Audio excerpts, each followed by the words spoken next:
ಕಳೆದ 4-5 ದಿನದಿಂದ B J ಪಿಯವರು ಭಾಳಷ್ಟು ಪ್ರಯತ್ನಗಳನ್ನು ನಡೆಸಿದ್ದಾರೆ.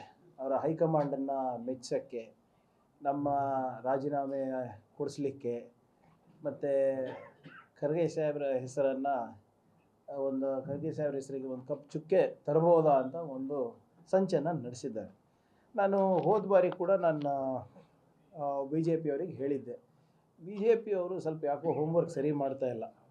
ವಿಜೇಂದ್ರ ಅವರು ಇರ್ಬೋದು, ನಾರಾಯಣ ಸ್ವಾಮಿ ಚೆಲುವಾದಿ ಅವರು ಇರ್ಬೋದು, ಸಿ ಟಿ ರವಿಯವರು ಇರ್ಬೋದು, ಸ್ವಲ್ಪ ಹೋಮ್ವರ್ಕ್ ಎಲ್ಲ ಕರೆಕ್ಟಾಗಿ ಮಾಡ್ಕೊಂಡು ಬಂದು ನಿಮ್ಮ ಮುಂದೆ ಕೂತ್ರೆ ನಿಮಗೂ ಪ್ರಶ್ನೆ ಕೇಳೋಕ್ಕೆ ಅನುಕೂಲ ಆಗುತ್ತೆ, ಮತ್ತು ನಾವು ಏನಾದರೂ ಲಾಜಿಕಲಿ ಇದ್ದರೆ ನಾವು ಕೂಡ ಉತ್ತರ ಕೊಡ್ಬೋದಾಗಿದೆ.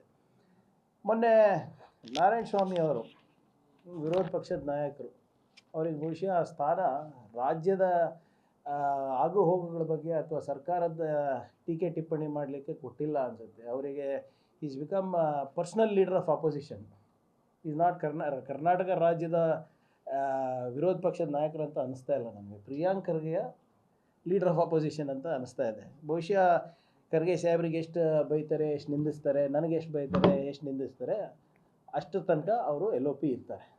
ಯಾವಾಗ ಇದು ನಿಂತೋಗ್ಬಿಡುತ್ತೆ ಆವಾಗ ಕಿತ್ತು ಬಿಸಾಕೋದಂತ ಗ್ಯಾರಂಟಿ ಇದೆ. ಮೊನ್ನೆ ಅವ್ರು ಹೇಳ್ತಾ ಇದ್ರು ಕಲಬುರಗಿ ಒಂದು ರಿಪಬ್ಲಿಕ್ ಆಗಿದೆ ಅಂತ.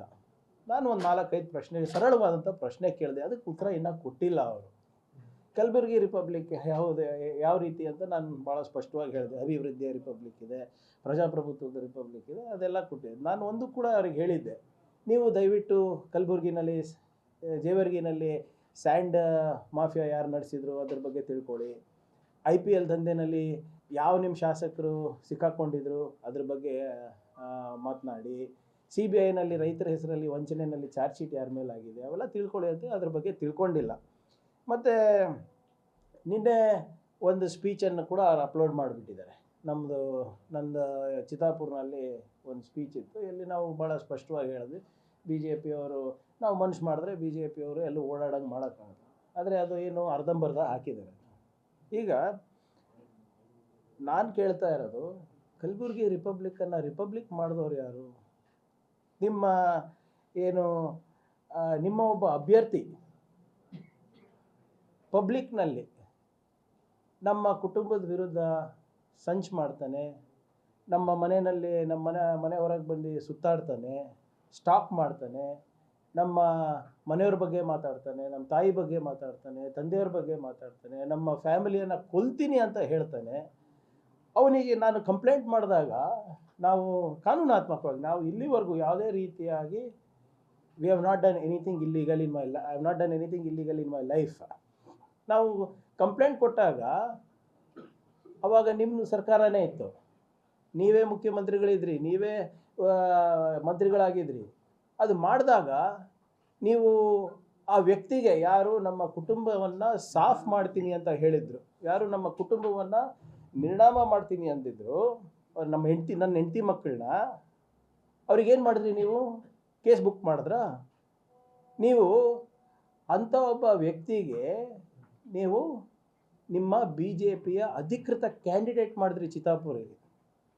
ಇದು ನಮ್ಮ ಭಾಗದಲ್ಲಿ ಇದೆಲ್ಲ ಭಾಳಷ್ಟು ಕಡೆ ಬಂದಿದೆ, ಇಲ್ಲಿ ಬಂದಿದೆಯೋ ಎಲ್ಲೋ ಗೊತ್ತಿಲ್ಲ. ಇವತ್ತು ನನ್ನ ನೇರ ಪ್ರಶ್ನೆ ಇದೆ ನಮ್ಮ BJPದವರಿಗೆ, ಇವರು ನಿಮ್ಮ ಕ್ಯಾಂಡಿಡೇಟಾ ಇಲ್ಲ ಹೇಳಿ? ಯಾಕಂದರೆ ಅವರಂತೂ ಎಲ್ಲೂ ಡಿನೈ ಮಾಡಿಲ್ಲ.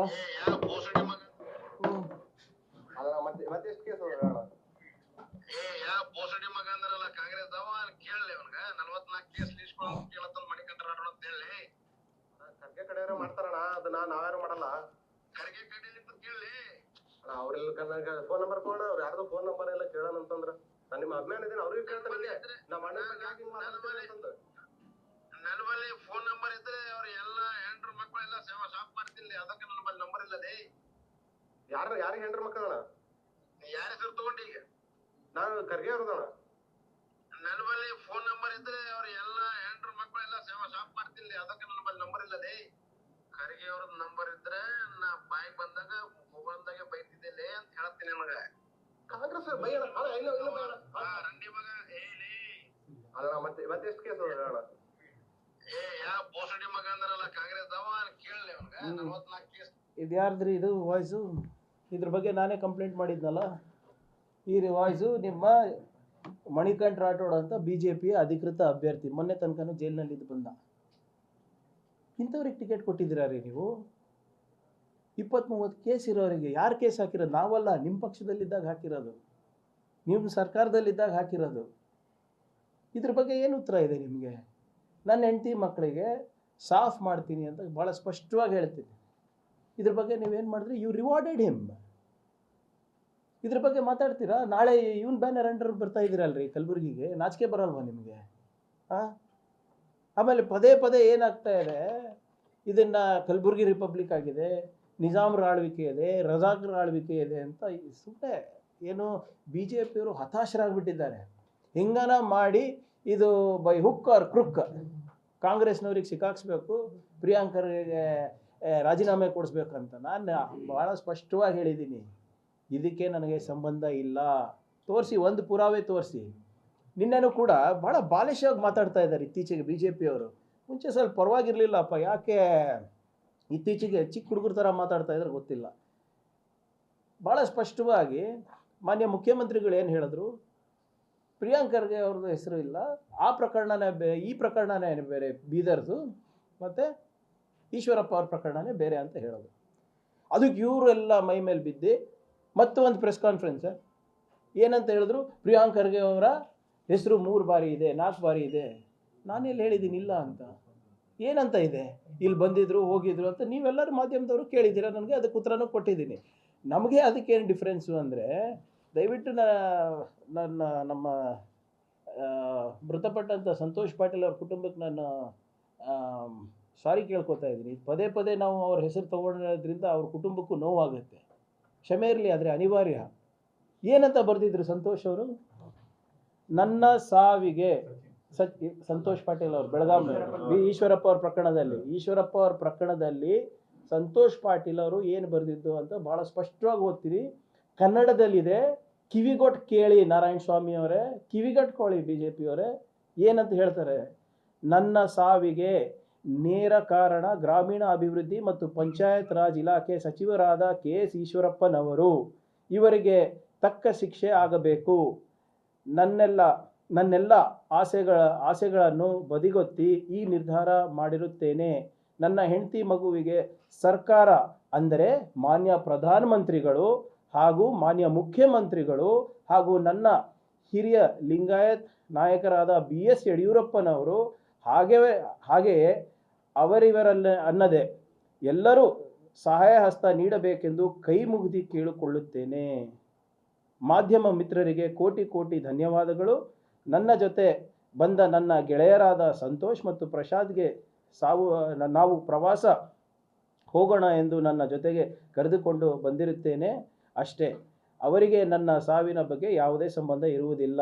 ಮತ್ತೊಮ್ಮೆ ಸ್ಪಷ್ಟವಾಗಿ ಹೇಳಲಿಕ್ಕೆ ಬಯಸ್ತಾ ಇದ್ದೀನಿ, ಓದ್ತೀನಿ, ಕಿವಿಗೊಟ್ಟು ಕೇಳಿ.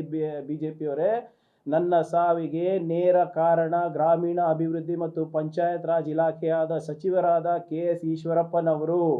ಇವರಿಗೆ ತಕ್ಕ ಶಿಕ್ಷೆ ಆಗಬೇಕು.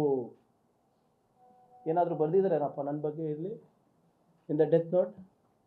ಅದಕ್ಕೆ ವ್ಯತ್ಯಾಸ ಇಲ್ವಾ? ಇಲ್ಲಿ ಕನ್ನಡ ಬರೋದಿಲ್ವಾ ಇವರಿಗೆ? ಅಥವಾ ಬೇಕಂತ ಹಿಂಗೆ ಮಾಡ್ತಾ ಇದ್ದಾರಾ? ಆಮೇಲೆ ಭಾಳ ಸ್ಪಷ್ಟವಾಗಿ ಹೇಳ್ತಾರೆ, ಅಂದಿನ ಸರ್ಕಾರ ಸಹಾಯ ಹಸ್ತ ನೀಡಬೇಕು. ಏನು ಸಹಾಯ ಹಸ್ತ ನೀಡಿದ್ರು? ಕಾಂಪನ್ಸೇಷನ್ ಕೊಟ್ರಾ? ನೌಕರಿ ಕೊಟ್ರಾ? ಮತ್ತು ಯಡಿಯೂರಪ್ಪ ಪ್ರಧಾನಮಂತ್ರಿ ತನಕ ಹೋಗಿದೆ ಪಾಪ. ನೋಡಿ ಎಷ್ಟು ನಿಷ್ಠಾವಂತ BJP ಕಾರ್ಯಕರ್ತರು. ಪ್ರಧಾನಮಂತ್ರಿ ಹೆಸರು ಹೇಳಿ ಉಲ್ಲೇಖಿಸಿದ್ದಾರೆ. ಪ್ರಧಾನಮಂತ್ರಿಯವರು ಮತ್ತು ಮಾನ್ಯ ಮುಖ್ಯಮಂತ್ರಿಗಳು ಮತ್ತು ಹಿರಿಯ ಲಿಂಗಾಯತ್ ನಾಯಕರಾದ BS ಯಡಿಯೂರಪ್ಪನವರು ಸಹಾಯ ಮಾಡಬೇಕು, ಅವರಿವರು ನೋಡಲಾರ್ದೆ ನಮ್ಮವರಂತ ಸಹಾಯ ಮಾಡಿ ನಮ್ಮ ಕುಟುಂಬಕ್ಕೆ ಅಂತ ಕೇಳಿದ್ದಾರೆ. ಎಷ್ಟು ಸರಿ ಹೋಗಿದ್ರಿ ವಿಜೇಂದ್ರ ಅವರು? ಇಲ್ಲಿ ಹೋಗಿದ್ರಾ ಸಂತೋಷ್ ಪಾಟೀಲ್ ಅವ್ರ ಮನೆಗೆ? ಏನಾದರೂ ಮೊನ್ನೆ ಬೀದರಿಗೆ ಹೋದಾಗ 5 ಲಕ್ಷ ದುಡ್ಡು ತೊಗೊಂಡು ಹೋಗಿದ್ರಲ್ಲ, ಇಲ್ಲಿ ಯಾಕೆ ಹೋಗಿಲ್ಲ? ಏನಂತಾರೆ ಇದಕ್ಕೆ ಮತ್ತೆ ಬೀದರ್ ಪ್ರಕರಣಕ್ಕೆ ವ್ಯತ್ಯಾಸ ಇಲ್ಲ ಅಂತೀರಾ ಸರ್ ತಾವೆಲ್ಲರೂ? ಗ್ಯಾರಂಟಿ ನ್ಯೂಸ್, ಸುದ್ದಿ ಖಚಿತ, ನ್ಯಾಯ ನಿಶ್ಚಿತ.